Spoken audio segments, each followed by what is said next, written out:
सो जिसले Boaz Ruth नूं बरकत दे रहा, जिहड़ी असीं 11वीं ते 12वीं आयत दे विच दूजा भाव 11 और 12 आयत दे विच देखी आ, ਉਹ ਪਵਿੱਤਰ ਲਹੂ ਜੋ ਇਸ ਵੇਲੇ ਬੋਆਜ਼ ਦੇ ਅੰਦਰ, ਜਿਸ ਦੇ ਬਾਰੇ ਉਸਨੂੰ ਵੀ ਨਹੀਂ ਪਤਾ, ਉਹ ਉਸਨੂੰ ਬਰਕਤ ਦੇ ਰਿਹਾ, ਪ੍ਰਭੂ ਆਪ ਉਸਨੂੰ ਬਰਕਤ ਦੇ ਰਿਹਾ। ਸੋ ਉਹ ਉਸਨੂੰ ਬਰਕਤ ਦੇ ਕੇ ਚਲਾ ਗਿਆ ਔਰ ਉਸਨੂੰ ਦੱਸ ਕੇ ਚਲਾ ਗਿਆ ਕਿ ਇੱਥੇ ਪਾਣੀ ਪਿਆ, ਇੱਥੇ ਸਾਰੀਆਂ ਚੀਜ਼ਾਂ ਪਈਆਂ, ਤੂੰ ਇੱਥੋਂ ਹੀ ਖਾਣਾ, ਇੱਥੋਂ ਹੀ ਪੀਣਾ, ਤੂੰ ਕਿਤੇ ਨਹੀਂ ਜਾਣਾ, ਤੂੰ ਇਹਨਾਂ ਹੀ ਖੇਤਾਂ ਦੇ ਵਿੱਚ ਰਹਿਣਾ। ਔਰ ਇਹੋ ਹੀ ਪ੍ਰਭੂ ਸਾਨੂੰ ਕਹਿੰਦਾ, ਤੈਨੂੰ ਜਿਹੜੀ ਚੀਜ਼ ਦੀ ਜ਼ਰੂਰਤ ਹੈ ਮੈਂ ਤੈਨੂੰ ਦਊਂਗਾ, ਤੂੰ ਨਾ ਖੱਬੇ ਦੇਖੀ ਨਾ ਤੂੰ ਸੱਜੇ ਦੇਖੀ, ਤੂੰ ਛੋਟੇ ਰਸਤੇ ਤੇ ਸਿੱਧਾ ਤੁਰਿਆ ਚਲੀ, ਤੇਰੀ ਸਾਰੀ ਬਰਕਤ ਉਸ ਛੋਟੇ ਰਸਤੇ ਤੇ। ਠੀਕ, ਇਹ ਛੋਟਾ ਰਸਤਾ ਕੀ ਹੈ? ਛੋਟਾ ਰਸਤਾ ਵੀ ਜਿਸ ਤਰ੍ਹਾਂ ਇਹ ਇੱਕ ਅਸੀਂ ਲਾਈਨ ਆਉਂਦੀ ਦੇਖਦੇ ਪਏ ਹਾਂ, ਉਹ ਲਹੂ ਦੀ ਲਾਈਨ ਜਿਹੜੀ ਆਉਂਦੀ ਦੇਖਦੇ ਪਏ, ਉਹ ਛੋਟਾ ਰਸਤਾ। ਔਰ ਉਹੀ ਪ੍ਰਭੂ ਦੀ ਜਿਹੜੀ ਲਾਈਨ ਆ ਉਹ ਸਵਰਗ ਤੱਕ ਜਾਂਦੀ ਹੈ, ਉਸ ਸਿੰਘਾਸਨ ਤੱਕ ਜਾਂਦੀ ਹੈ, ਜਿਸ ਸਿੰਘਾਸਨ ਤੇ ਜਾ ਕੇ ਉਸਨੇ ਸਾਡੀ ਕੀਮਤ ਦਿੱਤੀ। ਔਰ ਜਿਹੜਾ ਜਿਹੜਾ ਉਸ ਦੇ ਲਾਗੇ ਆਉਂਦਾ ਜਾਂਦਾ ਉਸ ਦੇ ਨਾਲ ਨਾਲ ਤੁਰਿਆ ਜਾਂਦਾ, ਉਸ ਛੋਟੇ ਰਸਤੇ ਤੇ ਤੁਰਿਆ ਜਾਂਦਾ। ਸੋ ਆਓ ਹੁਣ ਅਸੀਂ 14 ਆਇਤ ਤੋਂ ਲੈ ਕੇ 23 ਆਇਤ ਤੱਕ ਦੇਖੀਏ। मैं पढ़ दिनी पास्टर जी। Go ahead, मेरी भैਣ। ਦੁਪਹਿਰ ਵੇਲੇ ਬੋਆਜ਼ ਨੇ ਰੂਥ ਨੂੰ ਕਿਹਾ, ਇੱਥੇ ਆ ਜਾ ਅਤੇ ਸਿਰਕੇ ਨਾਲ ਥੋੜੀ ਜਿਹੀ ਰੋਟੀ ਖਾ ਲੈ। ਰੂਥ ਨੌਕਰਾਂ ਦੇ ਵਿੱਚ ਜਾ ਕੇ ਬੈਠ ਗਈ ਅਤੇ ਬੋਆਜ਼ ਨੇ ਉਸ ਨੂੰ ਰੋਟੀ ਦਿੱਤੀ।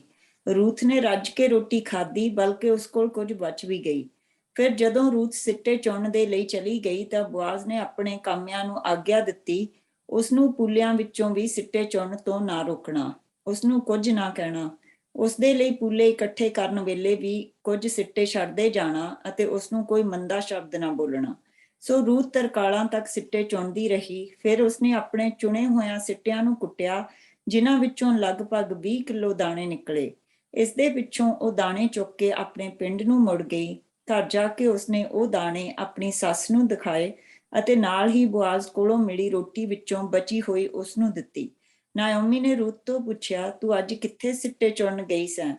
ਉਹ ਕਿਸ ਦਾ ਖੇਤ ਸੀ? ਪ੍ਰਭੂ ਉਸ ਆਦਮੀ ਨੂੰ ਹੋਰ ਵਧਾਏ ਜਿਸਨੇ ਤੇਰੇ ਤੇ ਕਿਰਪਾ ਕੀਤੀ ਹੈ। ਰੂਥ ਨੇ ਆਪਣੀ ਸੱਸ ਨੂੰ ਦੱਸਿਆ ਕਿ ਉਹ ਬੋਆਜ਼ ਨਾਂ ਦੇ ਆਦਮੀ ਦੇ ਖੇਤਾਂ ਵਿੱਚ ਗਈ ਸੀ। ਨਾਓਮੀ ਨੇ ਰੂਥ ਨੂੰ ਫਿਰ ਕਿਹਾ, ਪ੍ਰਭੂ ਉਸ ਨੂੰ ਦੂਣੀ ਬਰਕਤ ਦੇਵੇ। ਪ੍ਰਭੂ ਆਪਣਾ ਵਚਨ ਸਦਾ ਜਿਉਂਦਿਆਂ ਅਤੇ ਮੁਰਦਿਆਂ ਦੋਹਾਂ ਨਾਲ ਪੂਰਾ ਕਰਦਾ ਹੈ, ਕਿਉਂਕਿ ਇਹ ਆਦਮੀ ਅਰਥਾਤ ਬੋਆਜ਼ ਸਾਡੇ ਨੇੜੇ ਦੇ ਸੰਬੰਧੀਆਂ ਵਿੱਚੋਂ ਹੈ, ਜੋ ਸਾਡੀ ਦੇਖਭਾਲ ਲਈ ਜ਼ਿੰਮੇਦਾਰ ਹੈ।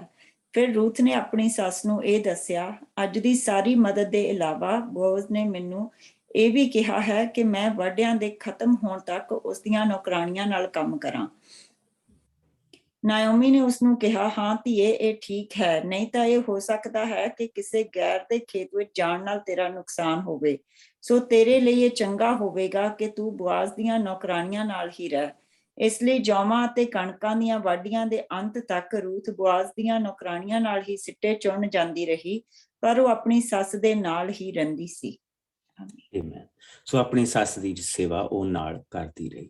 ਸੋ ਹੁਣ ਅਸੀਂ ਦੇਖਦੇ ਪਏ ਹਾਂ ਕਿ ਉਸਨੇ ਉਸਨੂੰ ਸਿਰਕੇ ਦੇ ਨਾਲ ਖਾਣ ਦੇ ਲਈ ਰੋਟੀ ਦਿੱਤੀ ਨਾ। ਇਹ ਜਿਹੜਾ ਸਿਰਕਾ ਸੀ ਇਹ ਆਮ ਸਿਰਕਾ ਨਹੀਂ ਹੁੰਦਾ ਸੀਗਾ, ਇਹ ਅੰਗੂਰਾਂ ਦੇ ਰਸ ਦਾ ਸਿਰਕਾ ਬਣਾਇਆ ਹੁੰਦਾ ਸੀ। ਔਰ ਇਸ ਦੇ ਵਿੱਚ ਜਿਹੜੇ ਜਿਸਲੇ ਉਹ ਆਪਣੇ ਜੈਤੂਨ ਨੂੰ ਚੁਣਨ ਜਾਂਦੇ ਸੀਗੇ, ਜਿਹੜਾ ਜੈਤੂਨ ਦੇ ਫਲ ਵੀ ਓਵਰ ਰਾਈਪ ਹੋ ਜਾਂਦੇ ਸੀਗੇ, ਉਸਨੂੰ ਵੀ ਵਿੱਚ ਸੁੱਟ ਦਿੰਦੇ ਸੀ ਉਹਦੇ।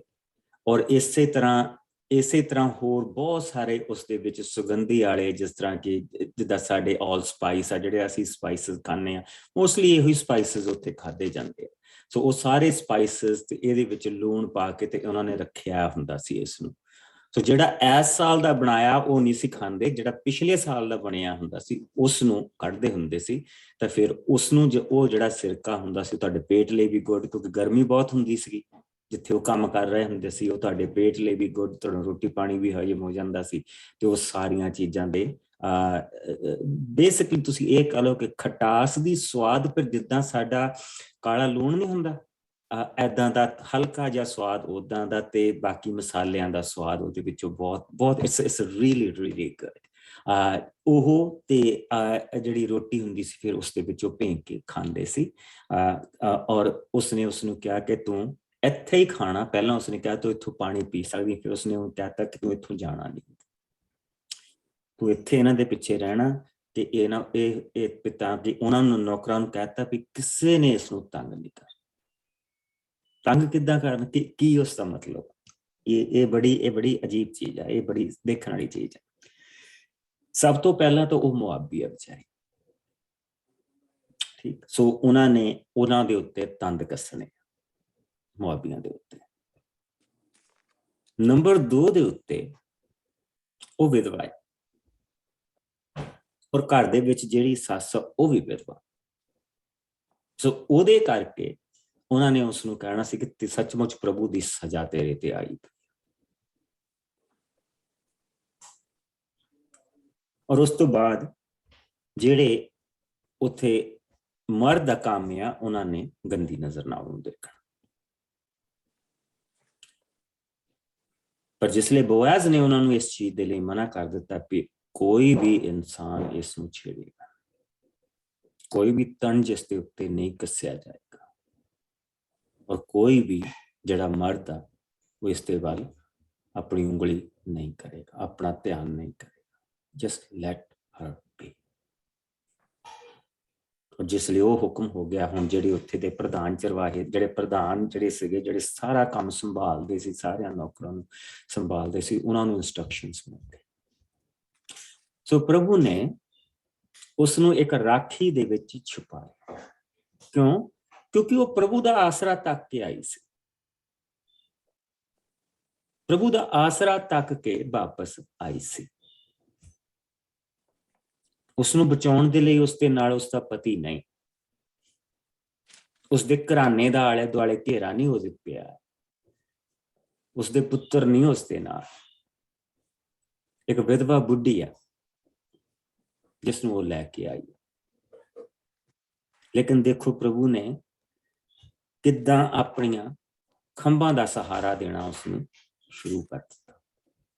ਸੋ ਸਭ ਤੋਂ ਪਹਿਲੀ ਚੀਜ਼ ਤਾਂ ਅਸੀਂ ਇਹ ਦੇਖਦੇ ਹਾਂ। ਸੋ ਜਿਹੜੀ 14 ਤੋਂ ਲੈ ਕੇ 16 ਤੱਕ ਅਸੀਂ ਇਹ ਚੀਜ਼ ਦੇਖਦੇ ਹਾਂ। ਜਿਸ ਲਈ ਅਸੀਂ 17 ਆਇਤ ਤੋਂ ਗਾਂਹ ਦੇਖਦੇ ਪਏ ਹਾਂ ਕਿ ਮੈਕਸੀਮਮ ਜਿਹੜੇ ਛਿੱਟੇ ਜਿਸ ਲਈ ਉਹ ਕੁੱਟ ਲੈਂਦੇ ਸੀ, ਸਾਰਾ ਕੁਝ ਹੋ ਜਾਂਦਾ ਸੀ, ਉਹ 10 ਜਾਂ 12 ਕਿਲੋ ਵੱਧ ਤੋਂ ਵੱਧ ਜੌਂ ਜਾਂ ਕਣਕ ਉਹਨਾਂ ਦੇ ਕੋਲ ਹੁੰਦੀ ਸੀ, ਜਿਸ ਲਈ ਉਹ ਘਰ ਨੂੰ ਜਾਂਦੇ ਸੀ। ਲੇਕਿਨ ਉਹ ਮਣ ਪੱਕੀ ਕਣਕ ਲੈ ਕੇ ਗਏ। ਔਰ ਇਸ ਦਾ ਮਤਲਬ ਇਹ ਆ ਕਿ ਉਸਨੇ ਉਹਨਾਂ ਨੂੰ ਖਾਸ ਇੰਸਟਰਕਸ਼ਨਸ ਕੀਤੇ ਆ ਕਿ ਮੇਕ ਸ਼ੋਰ ਤੁਸੀਂ ਇਹਦੇ ਲਈ ਐਕਸਟਰਾ ਪੂਲੇ ਵੀ ਇਸ ਨੂੰ ਦੇ ਰਹੇ, ਇਹਨੂੰ ਕਿਸੇ ਚੀਜ਼ ਦੀ ਘਾਟ ਨਹੀਂ ਹੋਣੀ ਚਾਹੀਦੀ, ਇਸਕੋ ਕਿਸੇ ਚੀਜ਼ ਦੀ ਘਾਟ ਨਹੀਂ ਹੋਣੀ ਚਾਹੀਦੀ। ਔਰ ਉਹਨਾਂ ਨੇ ਜਿੱਦਾਂ ਹੁਕਮ ਉਸਨੂੰ ਕੀਤਾ ਗਿਆ ਸੀਗਾ, ਉਹਨਾਂ ਨੇ ਉਦਾਂ ਹੀ ਕੀਤਾ। ਔਰ ਅੱਗੇ ਜਿਸ ਲਈ ਉਹ ਘਰ ਗਈ ਆ, ਉਸਨੇ ਆਪਣੀ ਮਾਂ ਦੀ ਰੋਟੀ ਜਿਹੜੀ ਸੀ ਉਹ ਆਪਣੀ ਮਾਂ ਦੇ ਲਈ ਰੱਖੀ। It's a very big thing. ਇੱਥੇ ਇੱਕ ਪਿਆਰ ਦਿਖਾਈ ਦਿੰਦਾ, ਔਰ ਇੱਥੋਂ ਇਹ ਦਿਖਾਈ ਦਿੰਦਾ ਕਿ ਜਿਸ ਵੇਲੇ ਉਹ ਵਿਆਹ ਕੇ ਉਸ ਘਰ ਆਈਆਂ ਸੀ ਤੇ ਨਿਓਮੀ ਨੇ ਕਿੰਨਾ ਪਿਆਰ ਉਹਨਾਂ ਨੂੰ ਦਿੱਤਾ, ਹਾਂ ਦੋਨਾਂ ਬੇਟੀਆਂ। ਸੋ ਪ੍ਰਭੂ ਨਿਓਮੀ ਦੀ ਵੀ ਸੰਭਾਲ ਕਰਦਾ ਪਿਆ, ਰੂਥ ਦੀ ਵੀ ਸੰਭਾਲ ਕਰਦਾ ਪਿਆ। ਔਰ ਪ੍ਰਭੂ ਨੇ ਉਹਨਾਂ ਦੀ ਅੱਖਾਂ ਦੇ ਵਿੱਚ ਇੱਕ ਕਿਰਨ ਦਿੱਤੀ ਆ, ਇੱਕ ਕਿ ਪ੍ਰਭੂ ਨੇ ਆਖਰ ਸਾਨੂੰ ਸਹਾਰਾ ਦਿੱਤਾ ਆ, ਇੱਕ ਛਾਂ ਦਿੱਤੀ ਆ, ਭਾਵੇਂ ਛੋਟੀ ਜਿਹੀ ਆ, ਅਸੀਂ ਹੁਣ ਇੱਥੇ ਰਹਿ ਸਕਦੇ। ਸਾਨੂੰ ਉਹ ਸਵੀਕ੍ਰਿਤੀ ਜਿਹੜੀ ਆ ਉਹ ਮਿਲ ਗਈ, ਜਿਹੜੀ ਅਸੀਂ ਚੀਜ਼ ਦੀ ਖੋਜ ਦੇ ਵਿੱਚ ਵਾਪਸ ਆਏ ਸੀ, ਜਿਸ ਆਰਾਮ ਦੀ ਖੋਜ ਦੇ ਵਿੱਚ ਵਾਪਸ ਆਏ ਸੀ, ਉਹ ਆਰਾਮ ਸਾਨੂੰ ਮਿਲ ਗਿਆ। ਸੋ ਹੁਣ ਜਿੱਦਾਂ ਹੀ ਅਸੀਂ ਅੱਗੇ ਤੀਸਰੇ ਭਾਵ ਦੇ ਵਿੱਚ ਆਉਂਦੇ ਹਾਂ, ਤੇ ਹੁਣ ਚੀਜ਼ਾਂ ਬਦਲਣ ਲੱਗੀਆਂ। ਸਾਰੀਆਂ ਚੀਜ਼ਾਂ ਹੁਣ ਪ੍ਰਭੂ ਅਗਲੇ ਸਟੈਪ ਦੇ ਵਿੱਚ ਪ੍ਰਭੂ ਲੈ ਕੇ ਜਾ ਰਿਹਾ। ਯਾਦ ਰੱਖੋ, ਜਿਸ ਲਈ ਅਸੀਂ ਰੂਥ ਦੀ ਇਹ ਸਟੋਰੀ ਪੜ੍ਹਦੇ ਹਾਂ ਨਾ, ਸਾਨੂੰ ਹਮੇਸ਼ਾ ਇਹ ਚੀਜ਼ ਯਾਦ ਰੱਖਣੀ ਚਾਹੀਦੀ ਹੈ ਕਿ ਇਹ ਕਹਾਣੀਆਂ ਨਹੀਂ, ਇਹ ਸੱਚਾਈਆਂ ਹੈ। ਰੂਥ ਰਾਜਾ ਦਾਊਦ ਦੀ ਪੜਦਾਦੀ ਆ। ਰਾਜਾ ਦਾਊਦ ਦੀ ਪੜਦਾਦੀ ਆ, ਰਾਜੇ ਪੈਦਾ ਹੋਏ ਇਸ ਦੀ ਕੁੱਖੋਂ। ਸੋ ਇਸ ਚੀਜ਼ ਨੂੰ ਬੜਾ ਧਿਆਨ ਰੱਖਿਓ ਕਿ ਜੋ ਬਰਕਤ ਉਸਨੇ ਉਸਨੂੰ ਦਿੱਤੀ ਆ ਨਾ, ਜੋ ਪ੍ਰਭੂ ਯਿਸੂ ਮਸੀਹ ਨੇ, ਜੋ ਬੋਆਜ਼ ਦੇ ਅੰਦਰ ਆ, ਲਹੂ ਆ, ਉਹ ਜੋ ਬਰਕਤ ਉਸ ਲਹੂ ਨੇ ਦਿੱਤੀ ਆ ਨਾ, ਉਹ ਬਰਕਤ ਉਸਨੂੰ ਹੁਣ ਮਿਲਣ ਜਾ ਰਹੀ ਹੈ। ਸੋ ਆਓ ਅਸੀਂ ਇਸ ਨੂੰ ਤੀਸਰਾ ਚੈਪਟਰ, ਇਸ ਦੀਆਂ ਪਹਿਲੀਆਂ 5 ਆਇਤਾਂ।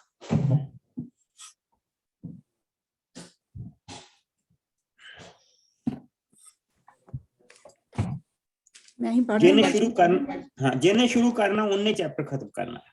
ਹਾਂਜੀ, ਗੋ ਹੈ। ਬੋਅਜ਼ ਅਤੇ ਰੂਥ। ਕੁਝ ਦਿਨਾਂ ਦੇ ਪਿੱਛੋਂ ਨਿਓਮੀ ਨੇ ਰੂਥ ਨੂੰ ਕਿਹਾ, ਧੀਏ, ਮੈਂ ਤੈਨੂੰ ਫਿਰ ਤੋਂ ਸੁਖੀ ਦੇਖਣਾ ਚਾਹੁੰਦੀ ਹਾਂ। ਇਸ ਦੇ ਲਈ ਮੇਰਾ ਕਰਤੱਵ ਹੈ ਕਿ ਤੇਰੇ ਲਈ ਇੱਕ ਚੰਗਾ ਘਰ ਵਾਲਾ ਲੱਭਾਂ। ਤੂੰ ਬੋਅਜ਼ ਨੂੰ ਤਾਂ ਜਾਣਦੀ ਹੀ ਹੈ, ਇਸ ਦੀਆਂ ਨੌਕਰਾਣੀਆਂ ਨਾਲ ਤੂੰ ਕੰਮ ਕਰਦੀ ਰਹੀ ਹੈ। ਉਹ ਸਾਡਾ ਇੱਕ ਨੇੜੇ ਦਾ ਸੰਬੰਧੀ ਹੈ। ਅੱਜ ਰਾਤ ਨੂੰ ਉਹ ਆਪਣੇ ਜੌਆਂ ਦੇ ਪਿੜਾਂ ਵਿੱਚ ਰਹੇਗਾ। ਤੂੰ ਚੰਗੀ ਤਰ੍ਹਾਂ ਨਹਾ ਧੋ ਕੇ ਆਪਣੇ ਵਾਲਾਂ ਨੂੰ ਤੇਲ ਲਾ ਕੇ ਸਵਾਰ। ਫਿਰ ਤੂੰ ਆਪਣੇ ਚੰਗੇ ਕੱਪੜੇ ਪਾ ਤੇ ਬੋਝ ਦੇ ਪਿੜਾਂ ਵਿੱਚ ਜਾ, ਪਰ ਤੂੰ ਉਸਦੇ ਸਾਹਮਣੇ ਉਸ ਸਮੇਂ ਤੱਕ ਨਾ ਜਾਵੀਂ ਜਦੋਂ ਤੱਕ ਕਿ ਉਹ ਖਾ ਪੀ ਕੇ ਵਿਹਲਾ ਨਾ ਹੋ ਜਾਵੇ। ਜਦੋਂ ਉਹ ਸੌਂ ਜਾਵੇ ਤਾਂ ਧਿਆਨ ਰੱਖਣਾ ਕਿ ਉਹ ਕਿੱਥੇ ਸੌਂਦਾ ਹੈ, ਤੇ ਫਿਰ ਜਾ ਕੇ ਉਸਦੇ ਚਰਨ ਨੰਗੇ ਕਰਕੇ ਉੱਥੇ ਲੇਟ ਜਾਵੀਂ, ਤਾਂ ਉਹ ਤੈਨੂੰ ਦੱਸੇਗਾ ਕਿ ਤੈਨੂੰ ਕੀ ਕਰਨਾ ਚਾਹੀਦਾ ਹੈ।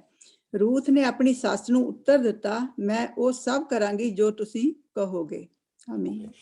ਇਹ ਇੱਕ ਕਲਚਰਲ ਚੀਜ਼ ਸੀਗੀ ਜਿਹੜੀ ਕਿ ਉਸ ਸਮੇਂ ਉਸ ਇਲਾਕੇ ਦੇ ਵਿੱਚ ਤੁਸੀਂ ਇਹ ਕਹਿ ਲਓ ਕਿ ਵਰਤੀ ਜਾਂਦੀ ਸੀ ਕਿ ਜਿਸ ਵੇਲੇ ਕੋਈ ਔਰਤ ਵਿਧਵਾ ਹੋ ਗਈ ਆ ਤੇ ਉਸਨੂੰ ਉਸਦੇ ਲਈ ਘਰ ਦੇ ਵਿੱਚੋਂ ਕੋਈ ਜਨ ਚੁਣਿਆ ਜਾਂਦਾ ਸੀ।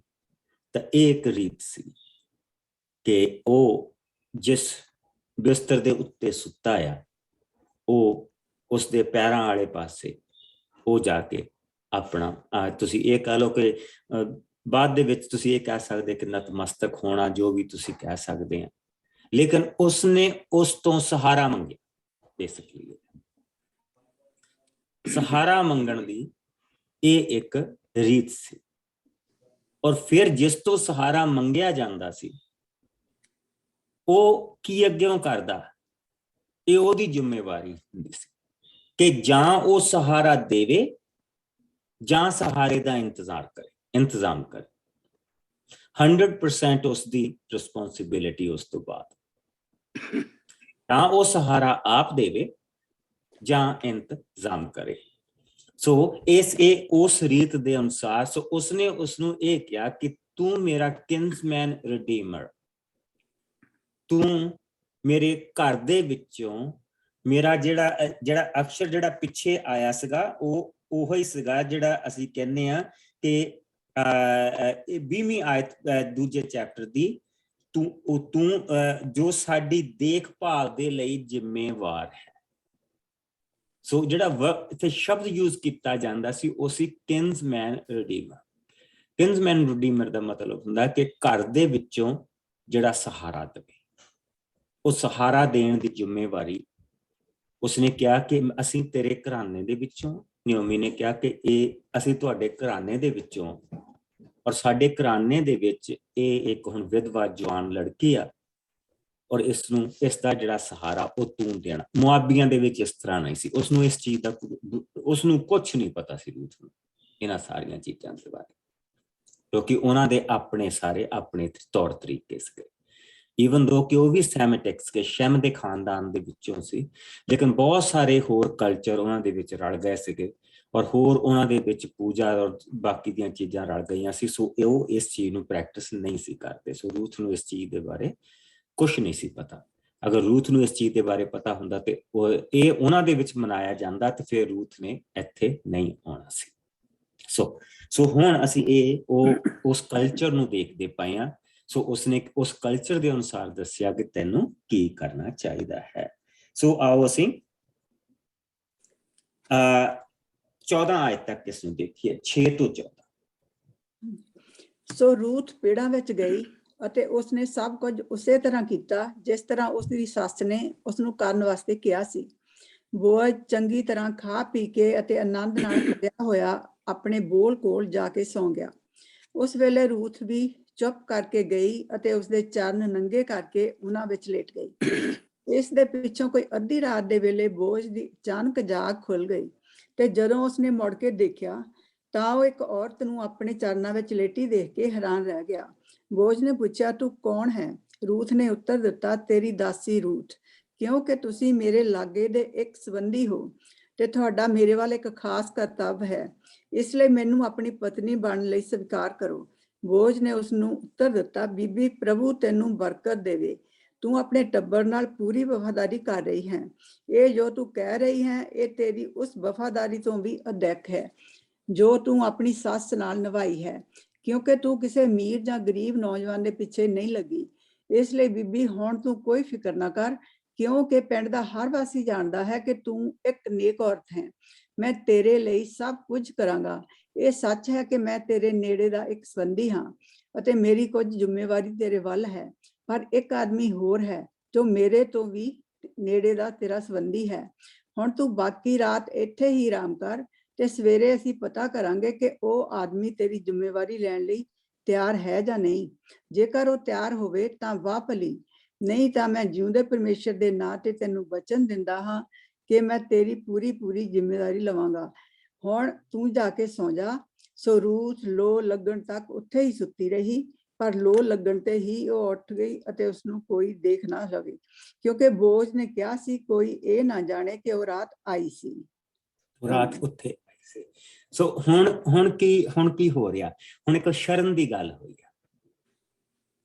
ਉਸਨੇ ਸ਼ਰਨ ਲਈ ਹੈ ਉਸਦੀ ਜਾ ਕੇ, ਔਰ ਉਹੀ ਫਿਰ ਅਸੀਂ ਜਿੱਥੇ ਤੱਕ ਅਸੀਂ ਆ ਗਏ ਹਾਂ ਕਿ ਉਸਦੇ ਅੰਦਰੋਂ ਉਹੀ ਪ੍ਰਭੂ ਦਾ ਲਹੂ ਜਿਹੜਾ ਉਹ ਬੋਲਦਾ ਕਿ ਇੱਕ ਹੋਰ ਹੈ ਜਿਹੜਾ ਆਪਣੇ ਆਪ ਨੂੰ ਹੱਕਦਾਰ ਕਹਿੰਦਾ ਹੈ। ਜਿੱਦਾਂ ਸਾਡੇ ਲਈ ਵੀ ਇੱਕ ਹੋਰ ਆ ਇਸ ਧਰਤੀ ਤੇ ਜਿਹੜਾ ਹੱਕਦਾਰ ਕਹਿੰਦਾ, ਜਿਹੜਾ ਕਹਿੰਦਾ ਕਿ ਮੈਂ ਇਹ ਖਰੀਦਿਓ ਆ, ਮੈਂ ਅਦਨ ਦੇ ਬਾਗ ਦੇ ਵਿੱਚ ਇਹ ਖਰੀਦਿਓ ਆ। ਸੋ ਇੱਥੇ ਵੀ ਇੱਕ ਹੋਰ ਹੈ ਜੋ ਰਿਸਪੌਂਸਿਬਿਲਿਟੀ ਜਿਸ ਦੀ ਜ਼ਿਆਦੀ ਬਣਦੀ ਹੈ। ਤੇ ਉਸਨੇ ਕਿਹਾ ਕਿ ਤੂੰ ਮੇਰੀ ਸ਼ਰਨ ਹੈ, ਤੂੰ ਸਾਡੇ ਪਰਿਵਾਰਾਂ ਦੇ ਵਿੱਚ ਜੋ ਇੱਕ ਉਸ ਰੀਤ ਦੇ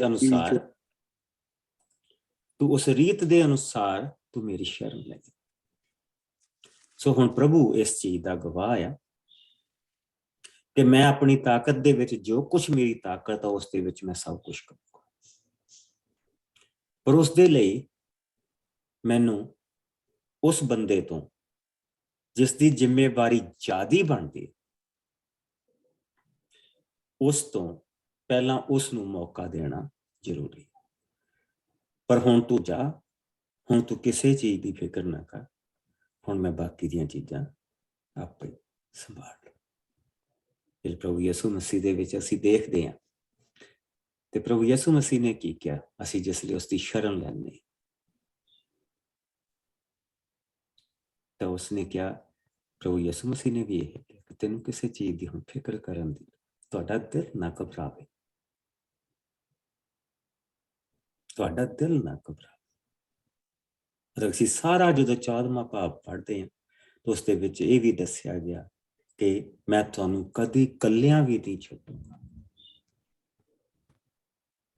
ਮੈਂ ਤੁਹਾਨੂੰ ਕਦੀ ਅਨਾਥ ਨਹੀਂ ਛੱਡੂੰਗਾ, ਮੈਂ ਤੁਹਾਨੂੰ ਆਪਣਾ ਆਤਮਾ ਦਊਂਗਾ ਔਰ ਉਹ ਹਮੇਸ਼ਾ ਤੁਹਾਡੇ ਨਾਲ ਰਹੇਗਾ। ਅਸੀਂ ਉਹੀ ਇੱਕ ਛੋਟੇ ਰੂਪ ਦੇ ਵਿੱਚ ਉਸੇ ਚੀਜ਼ ਨੂੰ ਪਲੇ ਹੁੰਦਾ ਦੇਖਦੇ ਪਏ ਹਾਂ, ਕਿਉਂਕਿ ਚਰਚ ਵੀ ਪ੍ਰਭੂ ਯਿਸੂ ਮਸੀਹ ਦੀ ਦੁਲਹਨ ਆ। ਔਰ ਇੱਥੇ ਰੂਥ ਆ ਜਿਹੜੀ, ਉਹ ਵੀ ਇੱਕ ਬਾਹਰਲੀ ਕੌਮ ਤੋਂ ਆਈ ਹੈ। ਉਹ ਕਹਿ ਸਕਦਾ ਕਿ ਭਾਈ ਮੈਂ ਇੱਜ਼ਤਦਾਰ ਆਦਮੀ ਹਾਂ, ਮੈਂ ਅਮੀਰ ਆਦਮੀ, ਮੈਂ ਆਪਣੇ ਆਪ ਦੇ ਲਈ ਇੱਕ ਨਵੀਂ ਮੁਸੀਬਤ ਕਿਉਂ ਖੜੀ ਕਰਾਂ। ਸੋ ਮੈਂ ਇਹ ਨਹੀਂ ਕਰ ਸਕਦਾ। ਲੇਕਿਨ ਨਹੀਂ, ਇਹ ਪ੍ਰਭੂ ਦੀ ਦਇਆ ਆ, ਇਹ ਪ੍ਰਭੂ ਦਾ ਰਹਿਮ ਆ। ਇਹ ਬੋਆਜ਼ ਨਹੀਂ ਬੋਲਦਾ ਪਿਆ, ਇਹ ਬੋਆਜ਼ ਦੇ ਅੰਦਰ ਉਹ ਜਿਹੜੀ ਇੱਕ ਲਾਲ ਲਕੀਰ ਸ਼ੁਰੂ ਤੋਂ ਚੱਲਦੀ ਆਦਮੀ ਦੇਖਦੇ ਪਏ ਆ, ਉਹ ਬੋਲਦੀ ਪਈ ਆ, ਉਹ ਬੋਲਦੀ ਪਈ ਆ। ਸੋ ਉਸਨੇ ਉਸਦੀ ਸਾਰੀ ਜ਼ਿੰਮੇਵਾਰੀ ਲਈ। ਉਸਨੇ ਕਿਹਾ ਹੁਣ ਤੂੰ ਘਰ ਜਾ, ਹੁਣ ਤੈਨੂੰ ਕੋਈ ਫਿਕਰ ਕਰਨ ਦੀ ਲੋੜ ਨਹੀਂ, ਔਰ ਮੈਨੂੰ ਇਹ ਚੀਜ਼ ਹੁਣ ਤੂੰ ਹੈਂਡਲ ਕਰਨ ਦੇ। ਸੋ ਆਓ 15 ਤੋਂ ਲੈ ਕੇ ਅਸੀਂ ਆਓ ਚੈਪਟਰ ਨੂੰ ਖਤਮ ਕਰ ਦਈਏ। ਹੁਣ ਥੋੜੀਆਂ ਯਾਦਾਂ ਇਸ ਦੀ। ਫਿਰ ਰੂਥ ਦੇ ਪਿੰਡ ਨੂੰ ਜਾਣ ਤੋਂ ਪਹਿਲਾਂ ਬੋਜ਼ ਨੇ ਉਸਨੂੰ ਕਿਹਾ, ਆਪਣੇ ਉਤਲੀ ਚਾਦਰ ਇੱਥੇ ਵਿਛਾ। ਰੂਥ ਨੇ ਉਸੇ ਤਰ੍ਹਾਂ ਕੀਤਾ ਅਤੇ ਉਸਨੇ ਕੋਈ 40 ਕਿਲੋ ਜੌਂ ਉਸ ਵਿੱਚ ਪਾ ਦਿੱਤੇ। ਫਿਰ ਬੋਜ਼ ਨੇ ਉਹਨਾਂ ਨੂੰ ਬੰਨ੍ਹ ਕੇ ਉਸਨੂੰ ਚੁਕਾ ਦਿੱਤਾ ਅਤੇ ਉਹ ਪਿੰਡ ਨੂੰ ਮੁੜ ਗਈ। ਜਦੋਂ ਰੂਥ ਆਪਣੀ ਸੱਸ ਕੋਲ ਗਈ ਤਾਂ ਉਸਨੇ ਪੁੱਛਿਆ, ਧੀਏ, ਉਸਨੇ ਤੈਨੂੰ ਕੀ ਕਿਹਾ? ਰੂਥ ਨੇ ਆਪਣੀ ਸੱਸ ਨੂੰ ਉਹ ਸਭ ਕੁਝ ਦੱਸਿਆ ਜੋ ਬੋਜ਼ ਨੇ ਉਸਨੂੰ ਕਿਹਾ ਸੀ। ਰੂਥ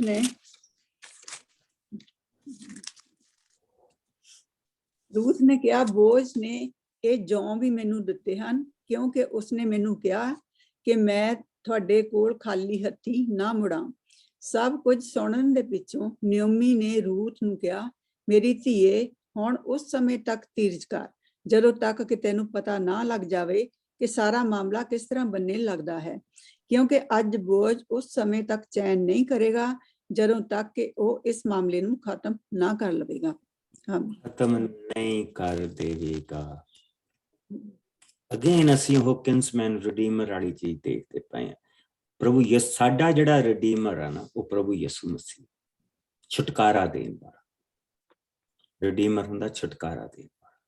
ਸਾਨੂੰ ਜਿਹੜਾ ਛੁਟਕਾਰਾ ਦੇਣ ਵਾਲਾ ਉਹ ਪ੍ਰਭੂ ਯਿਸੂ ਮਸੀਹ ਆ। ਔਰ ਕਿੰਸਮੈਨ ਉਹ ਇਸ ਤਰ੍ਹਾਂ ਬਣਦਾ ਕਿ ਨਾ ਸਾਡਾ ਜਨਮ ਮਨੁੱਖ ਦੀ ਇੱਛਾ ਤੋਂ, ਨਾ ਮਨੁੱਖ ਦੇ ਲਹੂ ਤੋਂ, ਪਰ ਪਵਿੱਤਰ ਆਤਮਾ ਦੇ ਨਾਲ ਅਸੀਂ ਉਸਦੀ ਸੰਤਾਨ ਬਣੇ। ਸੋ ਉਹ ਕਹਿੰਦਾ ਉਹ ਓਨੀ ਦੇਰ ਤੱਕ ਚੈਨ ਨਹੀਂ ਲਵੇਗਾ ਜਦ ਤੱਕ ਕਿ ਉਹ ਹੁਣ ਇਸ ਦਾ ਹੱਲ ਨਾ ਕੱਢ ਲੈ। ਤੈਨੂੰ ਉਹ ਸਹਾਰਾ ਮਿਲੇਗਾ, ਹੁਣ ਤੂੰ ਧੀਰਜ ਕਰ। ਉਹ 40 ਕਿਲੋ ਜਿਹੜੀ ਉਹ ਜੌਂ ਲੈ ਕੇ ਆਈ ਆ ਨਾ, ਉਸਦੀ ਸਮਝ ਸਿਰਫ ਨਿਓਮੀ, ਕਿਉਂਕਿ ਰੀਤ ਅਨੁਸਾਰ ਉਹ ਉਸਨੇ ਛਿੱਟੇ ਇਕੱਠੇ ਨਹੀਂ ਕੀਤੇ। ਉਸਨੇ ਬੋਆਜ਼ ਨੇ ਆਪਣੇ, ਕਿਉਂਕਿ ਜਿਹੜੇ ਛਿੱਟੇ ਖਿਲ ਰਹੇ ਹੋ ਉਹ ਤਾਂ ਆਲਰੇਡੀ ਗਰੀਬਾਂ ਦੇ ਲਈ ਆ, ਉਹ ਬੋਆਜ਼ ਦੇ ਲਈ ਨਹੀਂ। ਉਹਨਾਂ ਨੂੰ ਇਕੱਠੇ ਕਰਕੇ ਘਰ ਨੂੰ ਲੈ ਜਾਣਾ ਉਹ ਪ੍ਰਭੂ ਦਾ ਹੁਕਮ ਆ ਬੋਆਜ਼ ਨੂੰ। ਪਰ ਜਿਹੜੇ ਹੁਣ ਉਸਨੇ ਆਪਣੇ ਜਿਹੜੇ ਦਾਣੇ ਨਿਕਲੇ ਹੋ ਆ, ਜਿਹੜਾ ਉਸ ਤੇ ਬੋਲ ਦੇ ਵਿੱਚੋਂ ਉਸਨੇ 40 ਕਿਲੋ ਦਾਣੇ ਪਾ ਕੇ ਉਸਨੂੰ ਚੁਕਾਏ ਆ, ਉਸਨੇ ਨਿਓਮੀ ਨੂੰ ਇਹ ਇਸ਼ਾਰਾ ਕਰ ਲਿਆ ਕਿ ਹੁਣ ਤੈਨੂੰ ਫਿਕਰ ਕਰਨ ਦੀ ਲੋੜ ਨਹੀਂ। ਕਿਉਂਕਿ ਜਦੋਂ ਉਸਨੇ ਉਹ ਦੇਖਿਆ ਤੇ ਉਸਨੂੰ ਪਤਾ ਲੱਗ ਗਿਆ ਕਿ ਬੋਆਜ਼ ਨੇ ਕੀ ਕਿਹਾ ਕਿ ਹੁਣ ਤੁਹਾਨੂੰ ਫਿਕਰ ਕਰਨ ਦੀ ਲੋੜ। ਤੂੰ ਮੇਰਾ ਸਹਾਰਾ ਤੱਕਿਆ, ਤੁਹਾਨੂੰ ਸਹਾਰਾ ਮਿਲ ਗਿਆ, ਤੁਹਾਨੂੰ ਸਹਾਰਾ ਮਿਲ ਗਿਆ। ਸੋ ਆਓ ਚੌਥੇ ਭਾਵ ਦੇ ਵਿੱਚ ਅਸੀਂ ਆ ਪਹੁੰਚੇ ਹਾਂ। ਆਓ ਅਸੀਂ ਇਸ ਨੂੰ ਪਹਿਲੀਆਂ 12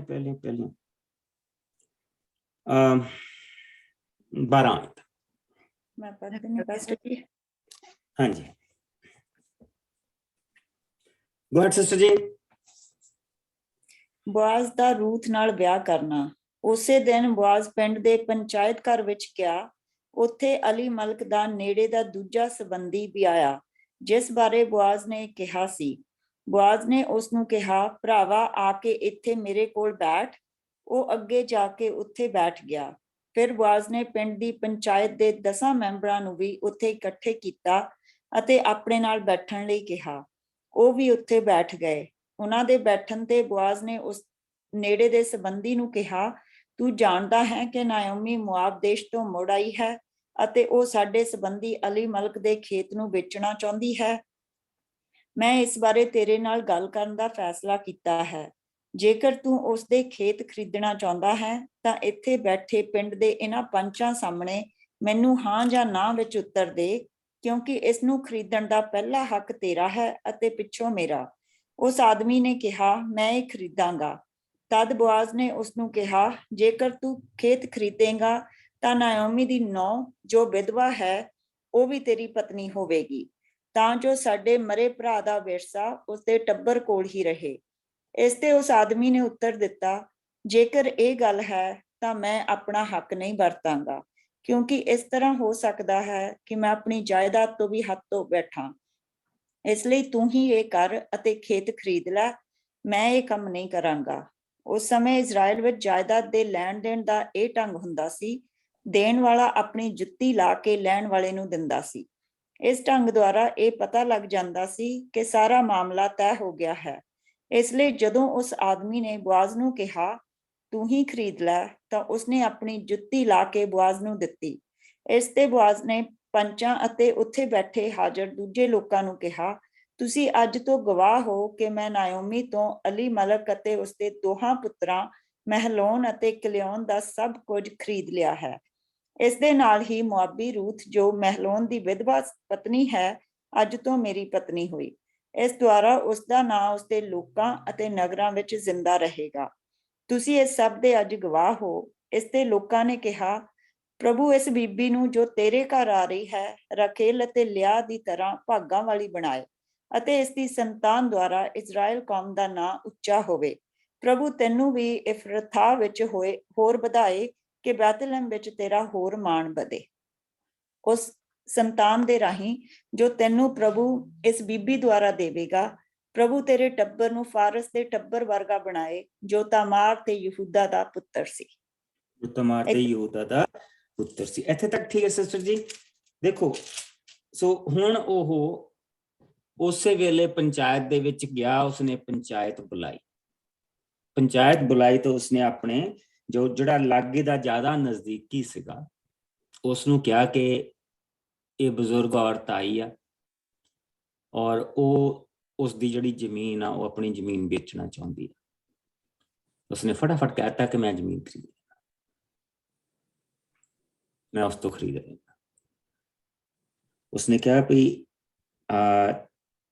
ठीक है, पर इस दे नाल फिर तेरा दूजा हक भी बनता कि तू उसदी विधवा दे नाल ब्याह कराएगा और उस बुजुर्ग औरत नूं तू सहारा देगा। तो उसनूं इस चीज का इत्थे पता लग गया, क्योंकि जिहड़ी मुसीबत ये नहीं सी कि ਉਹ ਉਸ ਦੇ ਨਾਲ ਵਿਆਹ ਕਰਾਉਂਦਾ। ਮੁਸੀਬਤ ਇਹ ਸੀ ਕਿ ਇੱਕ ਤਾਂ ਉਸਨੇ ਜ਼ਮੀਨ ਦਾ ਮੁੱਲ ਦਿੱਤਾ, ਠੀਕ, ਔਰ ਜਿਹੜੀ ਅਸੀਂ ਪਿੱਛੋਂ ਪੜ੍ਹ ਕੇ ਹਟੇ, ਜਿਸ ਲਈ ਅਸੀਂ ਜ਼ਮੀਨ ਜਾਇਦਾਦ ਦੇ ਬਾਰੇ ਸਾਰੇ ਪੜ੍ਹਦੇ ਸੀਗੇ ਕਿ ਜਿਹੜੀ ਜ਼ਮੀਨ ਜਾਇਦਾਦ ਆ ਉਹ ਘਰ ਦੇ ਵਿੱਚ ਰਹਿੰਦੀ ਸੀ, ਲੇਕਿਨ ਜਿਹੜਾ ਰੂਥ ਦੇ ਘਰ ਬੱਚਾ ਪੈਦਾ ਹੋਣਾ ਸੀ ਉਸਦੇ ਬਾਪ ਦੀ ਔਰ ਉਸਦੇ ਖਾਨਦਾਨ ਦੀ ਜ਼ਮੀਨ ਸਾਰੀ ਉਸ ਨੂੰ ਮਿਲਣੀ ਸੀ, ਉਹ ਫਿਰ ਉਸਦੀ ਸੀ। ਦੂਸਰਾ, ਕਿਉਂਕਿ ਉਹ ਇਸ ਰਿਸ਼ਤੇਦਾਰ ਦਾ ਪੁੱਤਰ ਆ, ਇਹਦੇ ਘਰੋਂ ਵੀ ਜ਼ਮੀਨ ਉਹਨੂੰ ਮਿਲਣੀ। ਇਹ ਉੱਥੇ ਦੀ ਰੀਤ ਆ, ਇਹ ਪ੍ਰਭੂ ਨੇ ਉੱਥੇ ਦੀ ਰੀਤ ਬੰਨੀ ਹੋ। ਔਰ ਜਿਸ ਲਈ ਅਸੀਂ ਵਿਵਸਥਾ ਸਾਰ ਦੇ ਵਿੱਚ ਜਾਂਦੇ ਹਾਂ, ਵਿਵਸਥਾ ਸਾਰ ਦਾ 25ਵਾਂ ਭਾਵ ਮੇਰੇ ਨਾਲ ਕਰੋ।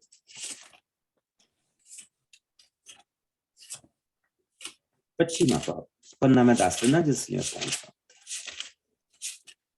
25ਵੇਂ ਭਾਵ ਦੇ ਵਿੱਚ ਸਾਨੂੰ ਇਹ ਸਾਰਾ ਕੁਝ ਦੱਸਿਆ ਗਿਆ।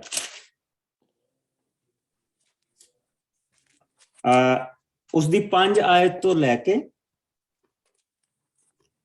और 10 ਆਇਤ ਤੱਕ ਜਿਸ ਨੂੰ ਮਿਲ ਜਾਓ ਪੜ੍ਹ ਮੈਂ ਪੜ੍ਹ ਦੇਣੀ ਫਸਟ। ਗੋ ਅਹੈਡ। ਮੰਨ ਲਵੋ ਕਿ ਭਰਾ ਇੱਕ ਥਾਂ ਤੇ ਇਕੱਠੇ ਹੁੰਦੇ ਹਨ, ਉਹਨਾਂ ਵਿੱਚੋਂ ਇੱਕ ਬਿਨਾਂ ਪੁੱਤਰ ਦੀ ਔਲਾਦ ਦੇ ਹੀ ਮਰ ਜਾਂਦਾ ਹੈ। ਇਸ ਹਾਲਤ ਵਿੱਚ ਮਰੇ ਹੋਏ ਭਰਾ ਦੀ ਪਤਨੀ ਦੂਜੇ ਕਿਸੇ ਅਣਜਾਣ ਨਾਲ ਆਪਣੇ ਟੱਬਰ ਤੋਂ ਬਾਹਰ ਵਿਆਹ ਨਾ ਕਰੇ, ਸਗੋਂ ਉਸ ਦੇ ਪਤੀ ਦਾ ਭਰਾ ਉਸ ਕੋਲ ਜਾ ਕੇ ਉਸ ਨਾਲ ਵਿਆਹ ਕਰੇ ਅਤੇ ਉਸ ਵੱਲ ਉਸ ਦੇ ਪਤੀ ਦੇ ਭਰਾ ਹੋਣ ਦਾ ਜੋ ਕਰਤੱਵ ਬਣਦਾ ਹੈ ਪੂਰਾ ਕਰੇ।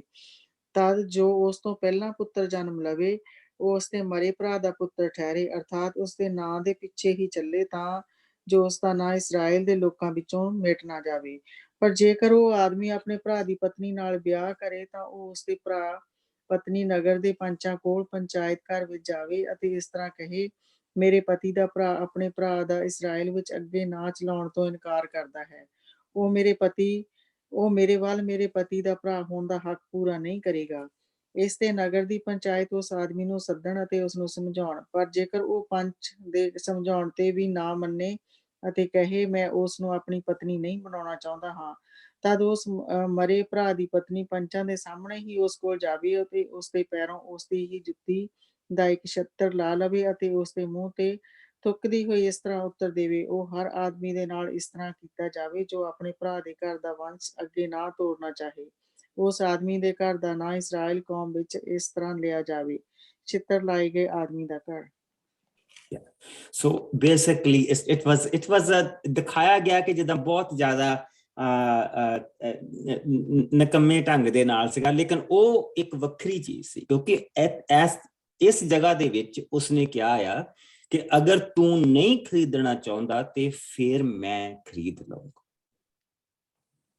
ਸੋ ਉਸਨੂੰ ਇੰਨੀ ਬੇਇੱਜ਼ਤੀ ਦੇ ਵਿੱਚ ਨਹੀਂ ਗੁਜ਼ਰਨਾ ਪੈਣਾ, ਲੇਕਿਨ ਫਿਰ ਵੀ ਉਸ ਨੂੰ ਨਿਸ਼ਾਨੀ ਦੇ ਤੌਰ ਤੇ ਆਪਣੇ ਪੈਰ ਦੀ ਇੱਕ ਜੁੱਤੀ ਦੇਣੀ ਪੈਣੀ। ਸੋ ਵਿਚਾਰਾ ਆਇਆ ਤਾਂ ਸੀਗਾ ਜ਼ਮੀਨ ਲੈਣ ਦੇ ਲਈ ਤੇ ਇੱਕ ਜੁੱਤੀ ਦੇ ਨਾਲ ਹੁਣ ਘਰ ਨੂੰ ਤੁਰਿਆ ਹੈ। ਸੋ ਉਹਨਾਂ ਨੇ ਉਸਦੀ ਉਹ ਇੱਕ ਜੁੱਤੀ ਲੈ ਕੇ ਉਸ ਨੂੰ ਨਿਸ਼ਾਨੀ ਦੇ ਤੌਰ ਦੇ ਉੱਤੇ ਦੇ ਦਿੱਤੀ ਕਿ ਇਸਨੇ ਇਨਕਾਰ ਕੀਤਾ ਸੀ। ਸੋ ਅਗਰ ਉਹ ਕੱਲ ਨੂੰ ਇਹ ਕਹਿੰਦਾ ਕਿ ਮੈਂ ਇਸ ਤਰ੍ਹਾਂ ਨਹੀਂ ਕੀਤਾ ਤੇ ਉਹ ਜਿਹੜੀ ਜੁੱਤੀ ਉਸਨੇ ਆਪਣੀ ਲਾ ਕੇ ਦਿੱਤੀ ਆ ਉਹ ਇਹ ਚੀਜ਼ ਦਿਖਾਉਂਦੀ ਪਈ ਆ ਕਿ ਇਸ ਆਦਮੀ ਨੇ ਇਨਕਾਰ ਕੀਤਾ ਸੀ ਔਰ ਹੁਣ ਉਹ ਜੁੱਤੀ ਜਿਹਦੇ ਕੋਲ ਆ, ਜਿਸ ਦੇ ਕੋਲ ਆ, ਉਹ ਉਸਨੇ ਉਸ ਹੱਕ ਨੂੰ ਸਵੀਕਾਰ ਕੀਤਾ। ਸੋ ਬੇਸਿਕਲੀ ਇਹ ਰੀਤ ਬਣ ਚੁੱਕੀ ਸੀ ਕਿਉਂਕਿ ਉੱਥੇ ਨਸਲਾਂ ਦੀ ਗੱਲ ਚੱਲਦੀ ਪਈ ਹੈ ਵੀ ਕਿਸੇ ਘਰ ਦੀ ਨਸਲ ਖਰਾਬ ਨਹੀਂ ਹੋਣੀ ਚਾਹੀਦੀ। ਅਗਰ ਕੋਈ ਨਸਲ ਨੂੰ ਖਰਾਬ ਕਰਦਾ ਤੇ ਉਸਦੀ ਇਹ ਸਜ਼ਾ ਹੋਣੀ ਚਾਹੀਦੀ, ਲੇਕਿਨ ਇੱਥੇ ਸਜ਼ਾ ਨਹੀਂ ਹੈਗੀ। ਇੱਥੇ ਬੇਸਿਕਲੀ ਉਹ ਇਹ ਕਹਿ ਰਿਹਾ ਕਿ ਦੇਖ ਭਾਈ, ਇੱਕ ਤਾਂ ਜਿਹੜੀ ਉਹਦੀ ਜਾਇਦਾਦ ਆ ਫਿਰ ਉਹਦੀ ਹੋਣੀ ਹੈ ਕਿਉਂਕਿ ਇਹ ਉਸਦਾ ਖਾਨਦਾਨ ਗਿਣਿਆ ਜਾਣਾ, ਤੇ ਮੈਂ ਤਾਂ ਫਿਰ ਹੀ ਉੱਥੇ ਰਹਿ ਗਿਆ, ਮੈਂ ਤਾਂ ਕਿਸੇ ਕੰਮ ਦਾ ਨਹੀਂ ਰਹਿ ਗਿਆ। ਫਿਰ ਉਹਨੇ ਮੇਰੀ ਘਰ ਦੇ ਵਿੱਚੋਂ ਜਾਇਦਾਦ ਲੈ ਜਾਣੀ। ਸੋ ਬੋਆਜ਼ ਨੇ ਕਿਹਾ ਕਿ ਠੀਕ ਹੈ, ਫਿਰ ਇਸ ਨੂੰ ਮੈਂ ਸਵੀਕਾਰ ਕਰਦਾ, ਤੂੰ ਆਪਣੀ ਜੁੱਤੀ ਲਾ ਕੇ ਮੈਨੂੰ ਦੇ ਦੇ। ਔਰ ਦੇਖੋ ਪੰਚਾਂ ਨੇ ਜੋ ਬੋਆਜ਼ ਨੂੰ ਬਰਕਤ ਦਿੱਤੀ। ਅਸੀਂ 2 ਵਾਰੀ ਬਰਕਤ ਪੜ੍ਹਦੇ। ਪਹਿਲੀ ਬਰਕਤ ਜਿਹੜੀ ਸੀਗੀ ਉਹ ਬੋਆਜ਼ ਨੇ ਰੂਥ ਨੂੰ ਦਿੱਤੀ ਸੀ। ਹੁਣ ਸਾਰੀ ਪੰਚਾਇਤ ਰੂਥ ਨੂੰ ਬਰਕਤ ਦੇ ਰਹੀ ਹੈ। ਕਹਿੰਦਾ ਇਸ ਤੇ 11ਵੀਂ ਆਇਤ, ਇਸ ਤੇ ਲੋਕਾਂ ਨੇ ਕਿਹਾ, ਪ੍ਰਭੂ ਇਸ ਬੀਬੀ ਨੂੰ ਜੋ ਤੇਰੇ ਘਰ ਆ ਰਹੀ ਹੈ ਰਾਖੇਲ ਅਤੇ ਲਿਆ ਦੀ ਤਰ੍ਹਾਂ ਭਾਗਾਂ ਵਾਲੀ ਬਣ। ਬਈ ਰਾਖੇਲ ਤੇ ਲਿਆ ਦਾ ਤਾਂ ਸਾਰਾ ਟੱਬਰ ਆਲੇ ਦੁਆਲੇ ਬੈਠਾ ਹੈ। ਰਾਖੇਲ ਦੀ ਤਾਂ ਕਬਰ ਉੱਥੇ ਆ ਜਿੱਥੇ ਉਹ ਬੈਠੇ ਹੋ। ਠੀਕ ਬਣਾਏ, ਇਸ ਦੀ ਸੰਤਾਨ ਦੁਆਰਾ ਇਸਰਾਇਲ ਕੌਮ ਦਾ ਨਾਂ ਉੱਚਾ ਹੋਵੇ। ਪ੍ਰਭੂ ਤੈਨੂੰ ਵੀ ਇਫਰਾਹ ਦੇ ਵਿੱਚ ਹੋਰ ਵਧਾਏ, ਯਾਨੀ ਕਿ ਜਿਸ ਸ਼ਹਿਰ ਦੇ ਵਿੱਚ ਉਹ ਰਹਿੰਦਾ, ਬੈਤਲਹਮ ਮੇਨ ਇਲਾਕਾ ਉੱਥੇ ਦਾ। ਜਿੱਦਾਂ ਅਸੀਂ ਕਹਿ ਦਿੰਦੇ ਹਾਂ ਕਿ ਜੀ ਆਪਾਂ ਹਿੰਦੁਸਤਾਨ ਚ ਨਹੀਂ ਕਹਿੰਦੇ ਕਿ ਪਿੰਡ ਦਾ ਨਾਂ ਲੈ ਕੇ ਤਾਂ ਡਿਸਟ੍ਰਿਕਟ ਆਹ, ਸੋ ਡਿਸਟ੍ਰਿਕਟ ਜਿਹੜਾ ਉਹ ਬੈਤਲਹਿਮ ਆ। ਸੋ ਤੈਨੂੰ ਹੋਰ ਵਧਾਵੇ, ਬੈਤਲਹਿਮ ਵਿੱਚ ਤੇਰਾ ਹੋਰ ਮਾਣ ਵਧੇ। ਉਸ ਸੰਤਾਨ ਦੇ ਰਾਹੀਂ ਜੋ ਪ੍ਰਭੂ ਇਸ ਬੀਬੀ ਦੁਆਰਾ ਦੇਵੇਗਾ, ਪ੍ਰਭੂ ਤੇਰੇ ਟੱਬਰ ਨੂੰ ਫਾਰਸ ਦੇ ਟੱਬਰ ਦੇ ਵਾਂਗ ਬਣਾਏ, ਜੋ ਤਾਮਾਰ ਅਤੇ ਯਹੂਦਾ ਦਾ ਪੁੱਤਰ ਸੀ। ਸਾਰੀਆਂ ਬਰਕਤਾਂ ਉਹ ਲੈ ਗਿਆ। ਇੰਨੀਆਂ ਵੱਡੀਆਂ ਬਰਕਤਾਂ ਜਿਨ੍ਹਾਂ ਨੂੰ ਅਸੀਂ ਤਾਂ ਜਾ ਕੇ ਦੇਖਣਾ ਹੈ, ਕਿਉਂਕਿ ਅਸੀਂ ਸਾਰੀਆਂ ਸੀਸਾਂ ਤੇ ਬਦਸੀਸਾਂ ਵੀ ਦੇਖਦੇ ਆ ਰਹੇ। ਸੋ 13 ਆਇਤ ਤੋਂ ਬਾਅਦ ਹੁਣ ਜਿਹੜੀ ਉਹ ਚੀਜ਼ ਸ਼ੁਰੂ ਹੁੰਦੀ ਆ। ਹੁਣ ਅਸੀਂ ਇੱਥੇ ਬੋਆਜ਼ ਦਾ ਤੇ ਰੂਥ ਦਾ ਵਿਆਹ ਦੇਖਣਾ। ਸੋ ਆਓ 13 ਆਇਤ ਤੋਂ ਲੈ ਕੇ ਆਓ ਅਸੀਂ 17 ਆਇਤ ਤੱਕ ਦੇਖੀਏ। ਤਦ ਬੋਆਜ਼ ਰੂਥ ਨੂੰ ਆਪਣੇ ਘਰ ਲੈ ਗਿਆ ਤੇ ਉਸ ਨਾਲ ਵਿਆਹ ਕਰ ਲਿਆ। ਫਿਰ ਰੂਥ ਬੋਆਜ਼ ਤੋਂ ਗਰਭਵਤੀ ਹੋਈ ਅਤੇ ਉਸਨੇ ਇੱਕ ਪੁੱਤਰ ਨੂੰ ਜਨਮ ਦਿੱਤਾ। ਇਸ ਤੇ ਔਰਤਾਂ ਨੇ ਨਾਓਮੀ ਨੂੰ ਵਧਾਈ ਦਿੰਦਿਆਂ ਹੋਇਆਂ ਕਿਹਾ, ਪ੍ਰਭੂ ਦੀ ਵਡਿਆਈ ਹੋਵੇ, ਉਸਨੇ ਤੈਨੂੰ ਇੱਕ ਪੋਤੇ ਦੇ ਰਾਹੀਂ ਬਰਕਤ ਦਿੱਤੀ ਹੈ। ਪ੍ਰਭੂ ਕਰੇ ਕਿ ਇਹ ਮੁੰਡਾ ਇਸਰਾਏਲ ਵਿੱਚ ਤੇਰਾ ਨਾਂ ਪੈਦਾ ਕਰੇ। ਇਹ ਤੇਰੇ ਲਈ ਨਵੇਂ ਜੀਵਨ ਦਾ ਕਾਰਨ ਹੋਵੇ ਅਤੇ ਤੇਰੇ ਬੁਢਾਪੇ ਦਾ ਸਹਾਰਾ ਬਣੇ। ਤੇਰੀ ਨੂੰਹ 7 ਪੁੱਤਰਾਂ ਤੋਂ ਚੰਗੀ ਹੈ, ਜਿਸਨੇ ਪੁੱਤਰ ਨੂੰ ਜਨਮ ਦਿੱਤਾ ਅਤੇ ਤੈਨੂੰ ਪਿਆਰ ਕਰਦੀ ਹੈ। ਨਾਓਮੀ ਨੇ ਬੱਚੇ ਨੂੰ ਲੈ ਕੇ ਆਪਣੀ ਗੋਦ ਵਿੱਚ ਪਾ ਲਿਆ ਅਤੇ ਉਸਦੀ ਦੇਖਭਾਲ ਆਪਣੇ ਜਿੰਮੇ ਲੈ ਲਈ। ਨਾਓਮੀ ਦੀਆਂ ਗੁਆਂਢਣਾਂ ਨੇ ਮੁੰਡੇ ਦਾ ਨਾਂ ਇਹ ਕਹਿੰਦਿਆਂ ਕਿ ਨਾਓਮੀ ਦੇ ਘਰ ਇੱਕ ਪੁੱਤਰ ਜੰਮਿਆ ਹੈ, ਓਬੇਦ ਰੱਖਿਆ। ਅੱਗੇ ਜਾ ਕੇ ਓਬੇਦ ਜੱਸੀ ਦਾ ਪਿਤਾ ਬਣਿਆ ਅਤੇ ਜੱਸੀ ਦਾਊਦ ਦਾ।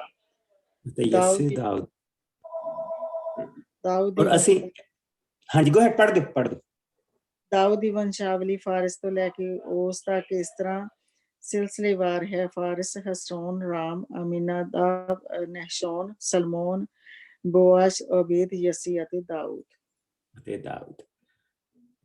ਸੋ ਦਾਊਦ ਦੀ ਵੀ ਕਹਾਣੀ ਇੱਥੋਂ ਸ਼ੁਰੂ ਹੋ ਗਈ। ਦੇਖੋ ਪ੍ਰਭੂ ਨੇ ਕਿੰਨੀ ਵੱਡੀ ਬਰਕਤ ਦਿੱਤੀ। ਉਹ ਪ੍ਰਭੂ ਦਾ ਆਸਰਾ ਲੈ ਕੇ ਤੁਰੀ ਸੀ, ਉਸਨੂੰ ਕੁਛ ਨਹੀਂ ਸੀ ਪਤਾ। ਜਿਸ ਲਈ ਉਸਨੇ ਆਸਰਾ ਲਿਆ ਸੀ ਤਾਂ ਉਸਨੇ ਇਹ ਕਿਹਾ ਸੀਗਾ ਕਿ ਤੇਰਾ ਦੇਸ਼ ਮੇਰਾ ਦੇਸ਼ ਹੋਏਗਾ, ਤੇਰੇ ਲੋਕ ਮੇਰੇ ਲੋਕ ਹੋਣਗੇ, ਤੇਰਾ ਪਰਮੇਸ਼ਵਰ ਮੇਰਾ ਪਰਮੇਸ਼ਵਰ ਹੋਏਗਾ। ਜਿੱਥੇ ਤੂੰ ਮਰੇਂਗੀ ਉੱਥੇ ਮੈਂ ਮਰੂੰਗੀ, ਜਿੱਥੇ ਤੂੰ ਦੱਬੀ ਜਾਏਂਗੀ ਉੱਥੇ ਮੈਂ ਦੱਬੀ ਜਾਵਾਂਗੀ। ਤੂੰ ਮੈਨੂੰ ਮੁੜ ਕੇ ਨਾ ਕਹੀਂ ਕਿ ਮੈਂ ਵਾਪਸ ਜਾਣਾ। कहने का मतलब कि यीशु के पीछे मैं चलने लगा, ना लौटूंगा, ना लौटूंगा। और प्रभु ने उसके लिए देखो कितनी बरकतां रखी, उसके लिए कितनी बरकतां रखी कि आई सी कि चलो बुजुर्ग मां आ, मैं उसनूं छड्डना नहीं मंगदी, उसका सहारा बन के आई सी। लेकिन प्रभु ने देखो कित्थों चुक के उसनूं कित्थे बिठाता। बोआज जिसलिए उसके बारे असीं पढ़ते हैं तो असीं दूसरी आयत दूसरे चैप्टर दे विच जिसलिए असीं उसके बारे पढ़ते हैं तो उसकी पहली आयत दे विच ये लिखिया कि नियोमी दा उसके पति अबीमलक दे वल्लों एक संबंधी सी जिसका नाम बोआज सी। वो धनी अते इज्जतदार आदमी सी। वो धनी अते इज्जतदार आदमी सी। और प्रभु ने उसनों उस इलाके दी, क्योंकि राजे तो है नहीं गए उत्थे, बेसिकली उस डिस्ट्रिक्ट दी महारानी बनाता। और ही प्रभु ने उसनों बरकत दी। और जड़ियां बरकतां उस तो बाद उसनों मिलियां अपनी सस तो, बोआज तो, सारी पंचायत तो, उन्हां दा तो हाले की देखना, हाले तो बहुत कुछ उन्हां दे बारे असीं गां जाके देखना कि देखो आ बरकत पूरी हुंदी पई। पर किहदे करके हुंदी पई है? क्योंकि उसने विश्वास किया। उसनूं दिखाई कुछ नहीं सी दिंदा, उसने विश्वास किया। और फिर ਜਿਹੜੇ ਪ੍ਰਭੂ ਨੂੰ ਪਿਆਰ ਕਰਦੇ ਆ, ਉਹ ਚੀਜ਼ਾਂ ਜਿਹੜੀਆਂ ਅੱਖਾਂ ਦੇਖਦੀਆਂ ਨੇ, ਕੰਨ ਸੁਣਦੇ ਨੇ, ਮਨ ਨੇ ਕਦੀ ਸੋਚਿਆ ਵੀ ਨਹੀਂ ਹੁੰਦਾ, वो सब प्रभु ने तैयार करके रखियां। प्रभु ने सब कुछ उससे लिए तैयार करके रखा। यात्रा औखी है मसीहियो, पर बरकत और प्रभु तो। आओ दुआ करिए। अगले हफ्ते ਅਸੀਂ ਸੈਮੂਅਲ ਸ਼ੁਰੂ ਕਰਾਂਗੇ, ਲੇਕਿਨ ਕਿਉਂਕਿ ਹੁਣ ਸਾਡਾ ਬੇਸਿਕਲੀ ਜੱਜਸ ਜਿਹੜਾ ਇੱਥੇ ਮੁੱਕ ਗਿਆ। ਹੁਣ ਜਿਹੜੀ ਅਸੀਂ ਗਾਂ ਹਿਸਟਰੀ ਦਾ ਜਿਹੜਾ ਅਗਲਾ ਪਾਰਟ ਜਿਸ ਦੇ ਵਿੱਚ ਜਾ ਰਹੇ ਹਾਂ ਉਹ ਰਾਜਿਆਂ ਦਾ ਪਾਰਟ ਆ, ਔਰ ਇੱਥੇ ਅਸੀਂ ਰੁਕ ਕੇ ਅਗਲੇ ਜਿੱਦਾਂ ਕਿ ਨਾ ਮੰਡੇ ਨੂੰ ਤੁਹਾਡਾ ਹੋਮਵਰਕ ਆ ਕਿ ਤੁਹਾਨੂੰ ਕੀ ਕੀ ਸਿੱਖਣ ਨੂੰ ਮਿਲਿਆ। ਇਹਨਾਂ ਸਾਰੀਆਂ ਨਿੱਕੀਆਂ ਨਿੱਕੀਆਂ ਚੀਜ਼ਾਂ ਨੂੰ ਦੇਖਾਂਗੇ, ਕਿਹੜੀ ਚੀਜ਼ ਜਿਹੜੀ ਸਮਝ ਨਹੀਂ ਆਈ ਜਾਂ ਕੋਈ ਐਸੀ ਚੀਜ਼ ਹੈਗੀ ਆ ਜਿਹੜੀ ਪ੍ਰਭੂ ਨੇ ਸੱਚਮੁੱਚ ਤੁਹਾਨੂੰ ਨਵੀਂ ਦਿਖਾਈ ਆ। ਉਹਨਾਂ ਸਾਰੀਆਂ ਚੀਜ਼ਾਂ ਨੂੰ ਮਾੜਾ ਜਿਹਾ ਅਸੀਂ ਦੇਖਾਂਗੇ ਔਰ ਫਿਰ ਆਪਾਂ ਅੱਗੇ ਵਧਾਂਗੇ। ਪਿਆਰੇ ਪ੍ਰਭੂ ਤੇਰਾ